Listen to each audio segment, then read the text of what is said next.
애가 혹시 만화만 봐도 그건 바람직한 겁니다. 왜냐면 만화책도 책이기 때문에 만화책 본다고 야단치지 마세요. 만화책보다 때가 되면 만화책 안 봅니다. 모든 것은 때가 있습니다. 그 때가 오기를 기다리시면 됩니다.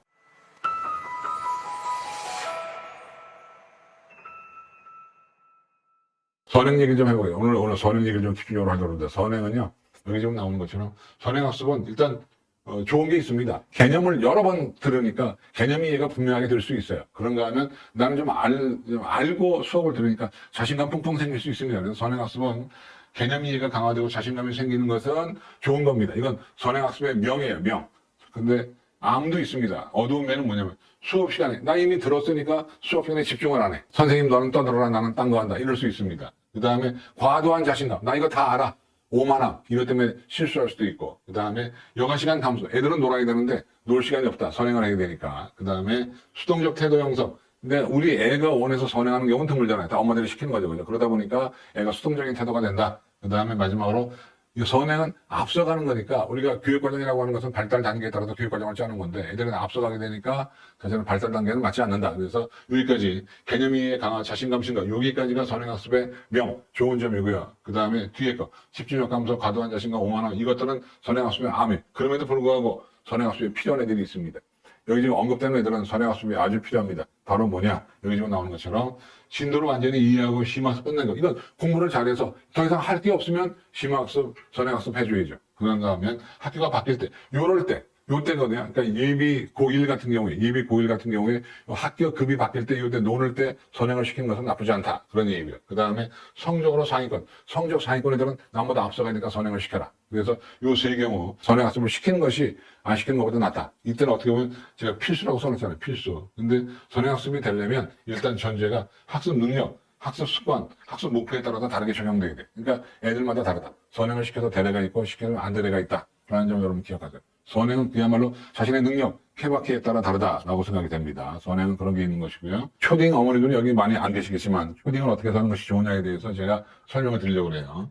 이건 이만기 대표션입니다. 사교육을 많이 시키는데 사교육을 많이 시키는 것도 중요하지만 더 중요한 것은 아이가 행복해야 되는 게 중요하기 때문에 아이가 행복하려면 여기서 나오는 것처럼 너무 닥달하지 말고 저는 애들에게 이 정도, 이런 정도만 권했으면 좋겠다고 제가 몇 번씩 말씀을 드립니다. 근데 이거 하는 것도 어려운 일입니다. 다양한 독서, 즐거운 여행, 가족 간의 대화, 시정영어, 생존수행, 음악적 재능 이 6가지를 제가 시켜보니까 6가지만 초등학교 때 완결돼도 좋다고 봐요. 그중에서 제일 중요한 것은 저는 독서라고 봅니다. 다양한 독서. 근데 다양한 독서지만 책을 골라서 읽어줘야 되는데 책은 창의성을 기르는 책 다 좋은데 너무 어렵지 않은 책이 좋습니다. 너무 어려운 책은 바람직하지 않고 애가 혹시 만화만 봐도 그건 바람직한 겁니다. 왜냐면 만화책도 책이기 때문에 만화책 본다고 야단치지 마세요. 만화책보다 때가 되면 만화책 안 봅니다. 모든 것은 때가 있습니다. 그 때가 오기를 기다리시면 됩니다.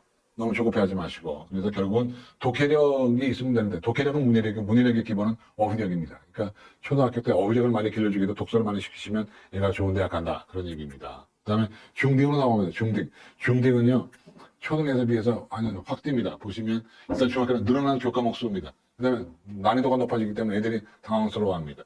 그 다음에 학습량도 늘고요. 그래서 중학교 때 공부를 못하는 애는 근본적으로 왜 그러냐면 어휘력이 없어요. 그래서 이게 하나의 프로세스인데 어휘력과 독해 능력이 부족하면 학업의 이해 속도가 늦어요. 학업의 이해 속도가 늦으면 공부의 흥미가 급속히 감소하고 스스로 무력감에 빠지게 되면서 자존감, 자신감을 상실해서 공부를 못하게 돼요. 그러니까 모든 공부의 출발점은 뭐였냐면 어휘력에 있습니다. 영어도 그렇고 국어도 그렇고 수학도 그렇고 이 어휘력이 모든 공부의 기본입니다. 그럼 어떻게 어휘력을 기르냐? 외워야죠. 어휘력의 기본은 암기에서이기 때문에 저는 모든 공부의 출발점은 암기에서 온다고 보고 있습니다. 그렇게 생각해 주시고요. 그 다음에 초등학교 교육과정은 사실적 이해가 중심이지만 중학교 교육과정은 비판적 이해와 추론적 이해가 기본이기 때문에 여기서 지금 어휘력이 떨어지면 애들은 공부를 못합니다. 공부를 못하는 애들은 거의 다 어휘력 때문에 못한다고 보시면 됩니다. 중등에 또 이 중학교 때 애들이요 몸이 변합니다. 그래서 신체 발달로 정서적인 변화, 소위 사춘기, 오춘기가 오는 것이고 학교 생활 패턴, 초등학교 때 한 교실에 있다가 이제 중학교 때부터 막 교실이 옮겨지고 또는 자유학기제가 들어오고 선임들이 막 바뀌고 그러니까 환경의 변화가 있고 학업 난도가 상승하고 학습량이 증가하고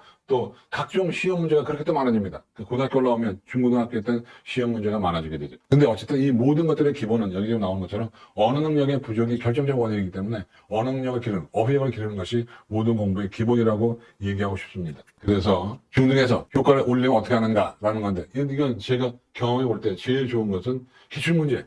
우리가 중학교든 고등학교든 시험을 잘 보려고 치면 기출문제를 잘 풀어보셔야 됩니다. 기출문제.